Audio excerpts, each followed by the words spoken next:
Welcome to History States. Today, I'm going to tell you a story of loyalty. But it's not the simple loyalty of a soldier to his flag. It's not a general on a battlefield.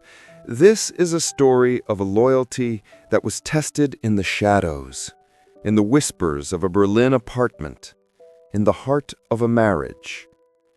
This is the story of a loyalty to one's country that cost everything. This is the story of Captain Elizabeth Reed. Before the world tore itself apart, Elizabeth was a rising star, one of the very few, women to hold a rank in U.S. Army intelligence analysis. In 1937, she was assigned to the American Embassy in Berlin. She was brilliant, sharp, and she saw the storm clouds gathering over Europe long before others did. And then she met him. Major Volker von Steiner. He was everything you imagine from a tragic romance.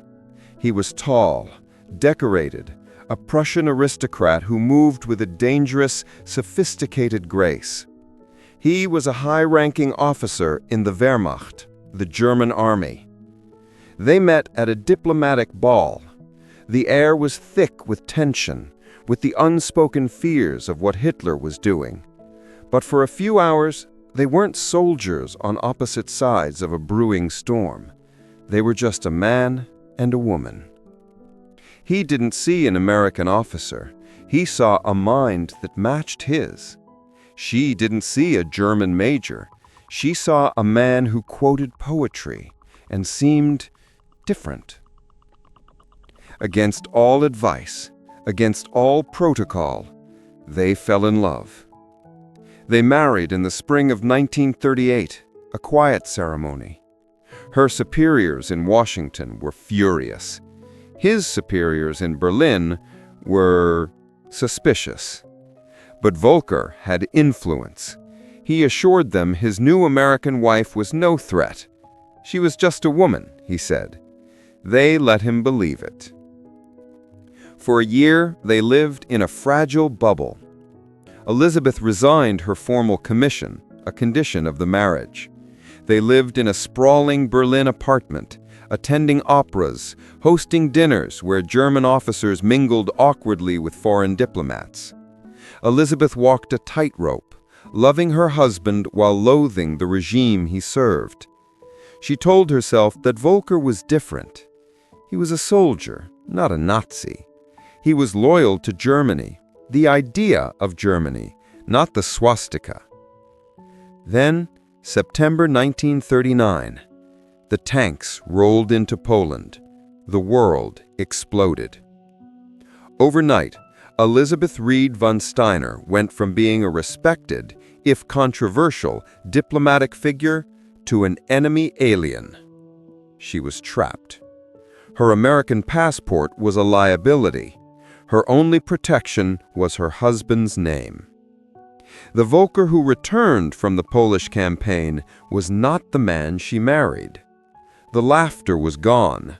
The poetry books lay gathering dust. He was colder, harder, his eyes filled with a new, pragmatic darkness. The first time he asked, it was subtle. They were in their study. Rain lashed against the windows, a soundtrack to the end of the world. "Eliza," he said, not looking at her, swirling brandy in a glass. "You still have friends at the Swiss embassy. You hear things. The Americans. What are they planning? What is Roosevelt really thinking?" She froze. "Volker, don't, please. We promised. No politics in the home." He turned, his face unreadable. "This is not politics, Liebling. This is survival. Our survival. The war will be over by Christmas, but it will be difficult. If I have better information, I can protect us. I can ensure we have a future." "What kind of information?" she asked, her voice barely a whisper. "Just chatter. Shipping manifests. What are the Americans sending to the British? It's nothing. Small things. For me. For us." She stood up, her hands trembling. "You are asking me to spy." "I am asking you," he hissed, the charm vanishing, "to be my wife." She refused. She said no. She told him he was crossing a line that would destroy them. He backed off, but the seed was planted. The cracks in their foundation began to split wide open. A month later, he asked again. This time, it wasn't a request, it was a demand. "They are watching me, Eliza," he stormed into their bedroom, throwing his briefcase on the bed. "The Gestapo, Himmler's men, they don't trust me. Why? Because I have an American wife who refuses to prove her loyalty. Do you know what they do to traitors? Do you know what they will do to me?" He was using fear now. He was using their life together as a weapon. "What do you want, Volker? What do you want me to do?" "He wants you to go to the American embassy. It's neutral territory. They still operate. And just listen. Talk to your old friends. Find out who is coming, who is going." "You want me to betray my country. The country I was born in. The country I swore an oath to." "You swore an oath to me," he roared.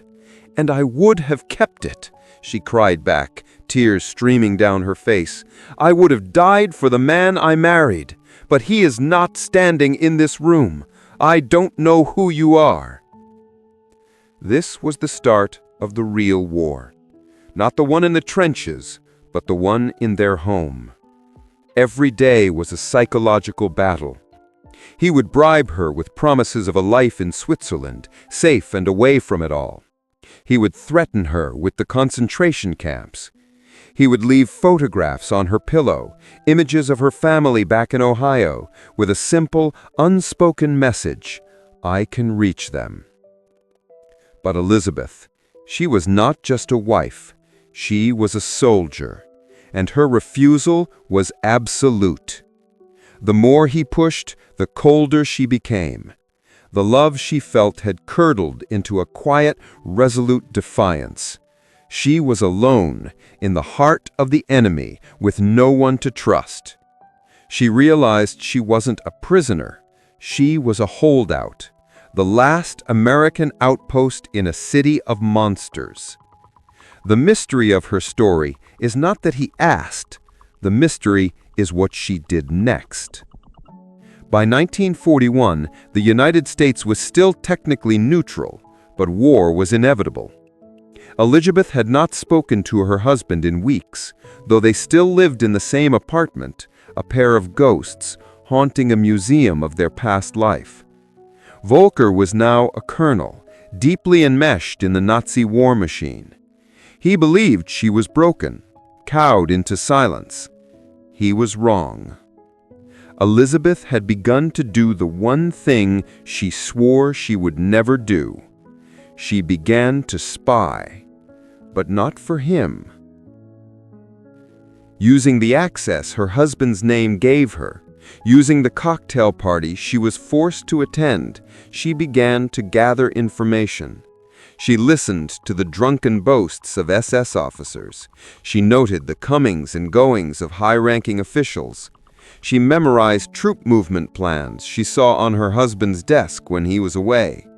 She had no way to transmit it, no radio, no contacts. She was just collecting, waiting.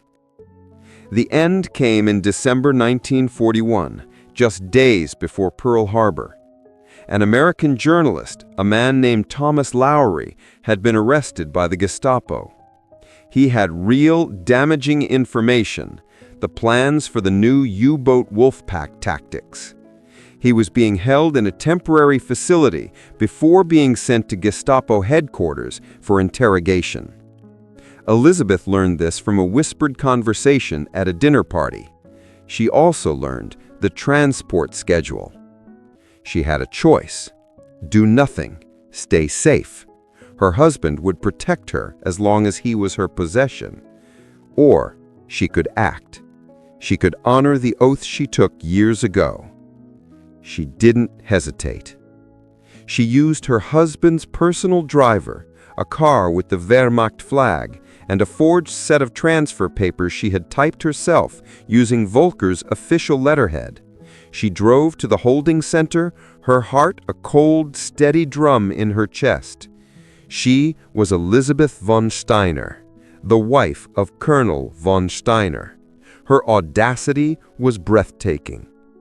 The guards, seeing the car, the papers, the cold fury in her eyes, didn't question it.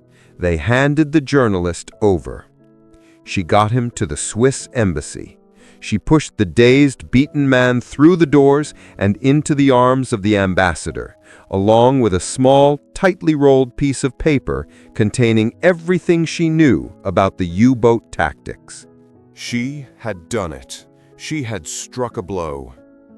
She didn't even try to run. Where would she go? She simply walked back to the apartment and waited. Volker found her sitting in the dark, staring at their wedding photograph. He didn't yell, he didn't rage. The look on his face was worse. It was a look of pure, agonizing loss. He knew. "They are coming for you," he said, his voice dead. "The Gestapo. They know what you did." "I know," she said. "Why, Eliza? After all this, why?" She stood up and looked at the man she had once loved. "You asked me to choose. You said it was for us. But there is no us. There is only your uniform and my flag. You made your choice, Volker, and I've made mine." When the Gestapo kicked in the door, she did not flinch. Her husband, Colonel von Steiner, did not move to stop them. He simply stood, a hollow man in a perfect uniform, and watched as they dragged his wife out into the cold Berlin night. Captain Elizabeth Reed, officially listed as a missing person by the U.S. State Department, was executed for high treason against the German Reich in 1942. Her story was buried, lost in the rubble of the war.